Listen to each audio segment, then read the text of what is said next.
ഇന്നും പുട്ടോ ഇങ്ങനെ ചോദിക്കുന്നവരുടെ മുമ്പിൽ ഈ ഒരു സംഭവം ഒന്ന് റെഡിയാക്കി നിങ്ങൾ കൊടുത്തു നോക്കിയേ, പാത്രം കാലിയാവുന്നതേ അറിയത്തില്ല. അടിപൊളി ഒരു അടാർ ഐറ്റമാണ്. അതിനാവശ്യമായ സാധനങ്ങൾ ഇഞ്ചി, പച്ചമുളക്, സവാള. നമ്മുടെ കയ്യിലുള്ള വെജിറ്റബിൾസ് ഉണ്ടെങ്കിൽ അതും കൂടി ആഡ് ചെയ്യാം.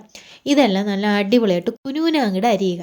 ആ ടൈമിൽ ഞാൻ പുട്ട് അവിക്കാൻ വെച്ചിട്ടുണ്ട്. പുട്ടിന് അധികം ഷേപ്പും കാര്യങ്ങളൊന്നും വേണ്ട. നമുക്ക് അത് അവിച്ചെടുത്തതിന് ശേഷം ഒന്നുകൂടെ ജാറിലിട്ട് അടിക്കേണ്ടതാണ്. അപ്പം ഭയങ്കര രീതിക്കൊന്നും നനച്ച് പുട്ട് ഭയങ്കര സോഫ്റ്റ് ആക്കി ചെയ്യേണ്ട കാര്യമില്ല. നമുക്കത് മിക്സിയുടെ ജാറിലിട്ട് പൊടിച്ചെടുക്കുമ്പോഴത്തേക്കും നല്ല സോഫ്റ്റ് ആയിട്ട് കിട്ടും. പുട്ടിൻ്റെ ആ ഒരു ലുക്കേ മാറും. അതുപോലെ തന്നെ നമുക്ക് ഇതിന് ഞാനിട്ടിരിക്കുന്ന പേര് പുട്ടുപ്പുമാവ്. ആ ഒരു ലുക്കൊക്കെ ഉണ്ട്, ഉപ്പുമാവ് എന്ന് തന്നെ നമുക്ക് തോന്നും.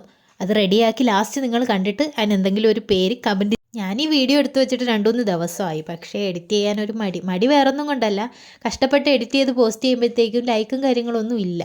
അപ്പം മനസ്സുകൊണ്ടൊരു മടി.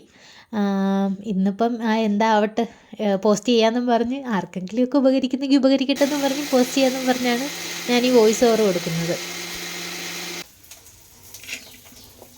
അപ്പം നമ്മുടെ ജാറിലൊക്കെ പൊടിച്ചെടുത്തപ്പോഴത്തേക്കും നമ്മുടെ പുട്ടിൻ്റെ ലുക്ക് അങ്ങ് മാറിയില്ലേ, നല്ല സോഫ്റ്റായി. ഇനിയാണ് നമ്മുടെ മെയിൻ പരിപാടി. ഒരു പാൻ വെച്ച് അതിൽ കടുക് വറുക്കാനുള്ള സംഭവങ്ങളൊക്കെ ഇടണം. ഇത് നമ്മുടെ കറിവേപ്പിലയാണ് കേട്ടോ, ഞങ്ങളുടെ വീട്ടിലെ കറിവേപ്പിലയാണ്. അതിൻ്റെ പ്രത്യേക മണമാണ്.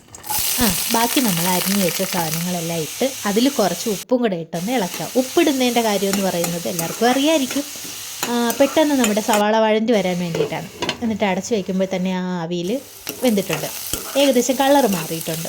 ഇനി നമ്മളതെല്ലാം ഒന്ന് മിക്സ് ചെയ്ത് അതിലേക്കൊന്ന് കുരുമുളക് പൊടിയും, ഞാൻ മാഗി മസാലയാണ് ഇടുന്നത്, ഉള്ള മസാല നമുക്ക് ഇടാം, അതും ഇട്ടൊന്ന് ഇളക്കിയതിന് ശേഷം നമ്മുടെ പുട്ടിനെ അങ്ങോട്ട് ചേർക്കുക.